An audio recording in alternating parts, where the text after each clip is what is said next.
The man, who calls himself one of the fathers of the charter school movement, says it's time to reform Arizona's charter schools. If elected superintendent of public instruction, Frank Riggs says he'll push to do just that. And he'll lobby for more school funding and to keep creationism out of science classrooms.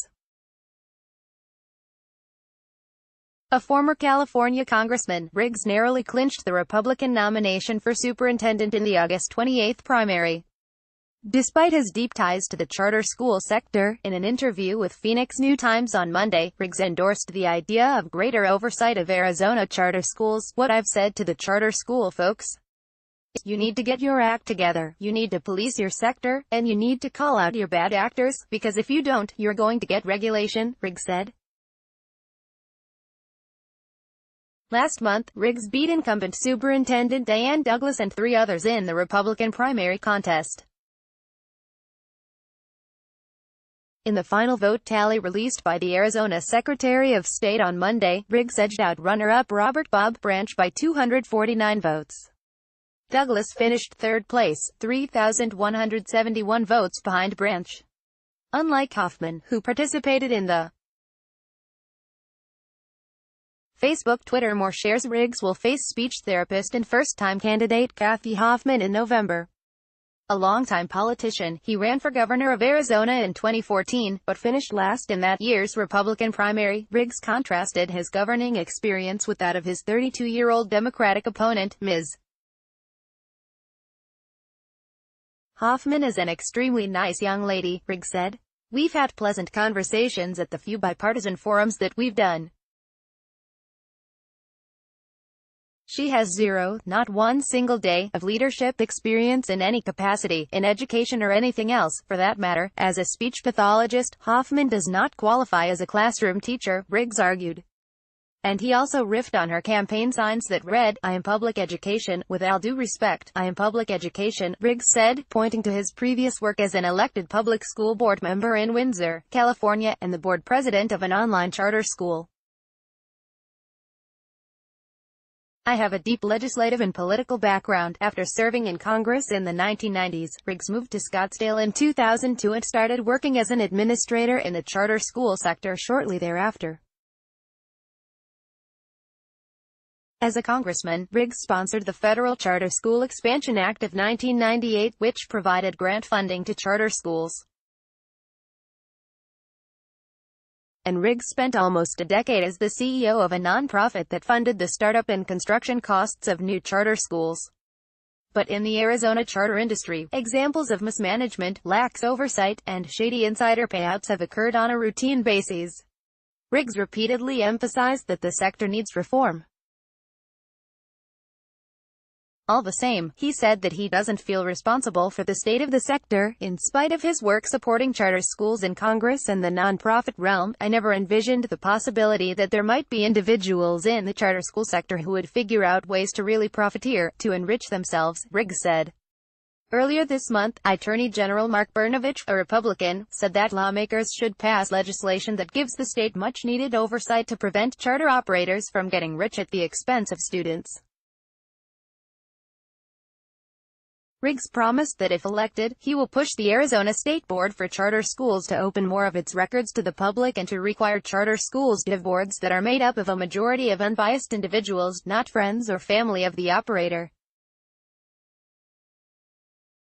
He also said that the state legislature should enact a tougher ethics law that precisely defines what constitutes a financial conflict of interest under Arizona law, in order to prevent lawmakers from crafting legislation when they stand to benefit financially. Some of his positions place him closer to his opponent than your average Arizona Republican. Won't hear Riggs praise President Donald Trump, and he opposes a controversial private school voucher expansion. Riggs is quick to acknowledge that a teacher pay and education crisis exists in Arizona. And like Hoffman, he promises to use his bully pulpit at the State Department of Education to convince legislators to boost Arizona's per-pupil funding, which ranks among the lowest nationwide. He's skeptical of a broad expansion of school vouchers known as Empowerment Scholarships Accounts, or ESSAs, which allow parents to send their kids to private or parochial schools on a state-funded debit card.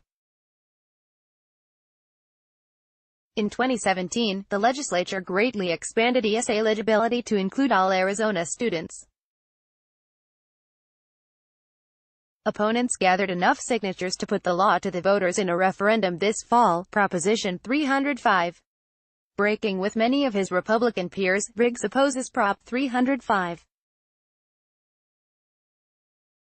He would prefer that the ESAs are means-tested so that the state-funded debit cards are limited to low-income families. If the household income falls under the federal free and reduced-price lunch programs, and they determine that an ESA will help further their child's education, then they can have one, Riggs said. Kathy Hoffman at the state capitol. Courtesy of Kathy Hoffman, he added that he supports maintaining several other existing categories eligible for ESAs, such as students with disabilities or students from military families. Riggs strongly supports parental empowerment and school choice, although he is careful to say that he does not favor an endless march to privatize public education. I understand that our district schools are the backbone of our education system, and I want to do everything in my power to improve and strengthen them, Riggs said. During the campaign, Riggs said he was accused of being the Never Trump candidate. Branch, the second-place candidate in the Republican primary for superintendent, used the slogan, "Make Education Great Again." When asked about Trump, Riggs criticized him over his draft deferments, his attacks on a federal judge, Gonzalo Curiel, whom Trump said was unfair because of his Mexican heritage, and Trump's treatment of women. Let's put it this way, I like his Supreme Court nominees, Riggs said. Riggs also made it clear that he believes evolution to be proven scientific fact. He said he wants evolution taught in Arizona science classrooms. Contrast Riggs with the incumbent Douglas, who has endorsed teaching creationism and intelligent design in public schools along with evolution. This spring, Douglas sought to revise Arizona's science standards to de-emphasize evolution. Riggs suggested that the effort was a transparently political move to help her re-election bid for the primary. I think Mrs. Douglas was going down that path as kind of a Hail Mary, last-ditch effort to sort of resurrect her re-election campaign, Riggs said. On other issues, however, Riggs holds more conservative views. Unlike Hoffman, who participated in the He criticized the decision by educators to go on to strike in late April, pointing out the fact that Arizona Governor Doug Ducey had already proposed giving teachers a 20% raise by 2020. I don't like the fact that And in terms of changes to the curriculum, Riggs would rather see a greater emphasis on civics, as well as the beliefs of the Founding Fathers. I just want to make sure in the history and government civics curriculum, our young people learn that our Founding Fathers believed in a creator, Riggs said. He argued that young people are receiving a deficient education in civics and American government, broadly speaking. The real point is to inspire young people to take an interest in our history, our government as a country, and to encourage them to be active, engaged citizens in our system of self-government, he said. Hoffman, in a brief interview on Monday, suggested that the differences between her and Riggs will be evident during the campaign. I'm confident that Arizona voters want to see an educator in the role of superintendent of public instruction, Hoffman told New Times. And after 2 decades of Republican politicians leading our schools, we've seen the devastating effects. A poll conducted last week by Predictive Insights shows that the race is essentially tied. Yet Riggs has spent much of his life in the middle of tough campaigns. He's an experienced politician, though not always a successful one. From 1991 to 1999, the Army veteran and former police officer served 3 non-consecutive terms representing California's 1st congressional district. He sponsored a variety of education-related legislation, including the Charter School Expansion Act, which made competitive grant funding available to charter schools nationwide for their startup and expansion costs. He left his seat in 1998 in order to run for the Republican nomination for U.S. Senate in California, but his campaign struggled. Riggs ultimately paused his campaign after realizing that his political career was taking him away from his family. He took 3rd in the primary. Riggs turned down highly paid lobbying job offers, he said, and instead opted to relocate his family to Arizona in 2002. He took a job with ABS School Services, a for-profit company that provided management and accounting services to district and charter schools across the state. The company was sold to Sylvan Learning, and he later worked as a top executive at a Sylvan subsidiary company called Educate, Inc. Meanwhile, Riggs served as a board member of the nonprofit Charter Schools Development Corporation, becoming CEO in 2004 and serving in the position until 2012. For 2 years, he was also the board president of a statewide online K-12 charter school, Arizona Connections Academy. He denied that his work in the charter sector has made him a great deal of money.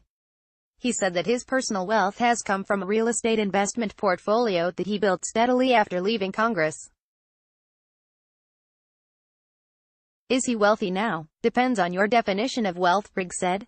He had arrived for the interview near Shea Boulevard and 32nd Street in a Cadillac. While in charge of the CSDC, Riggs estimated that his annual salary doubled over 8 years from around $150,000 to $300,000. So, is he a millionaire, in terms of net worth? Yeah, probably, Riggs said. But you know why? Because I have had a successful real estate business since the mid-1980s, Ray Stern contributed, reporting.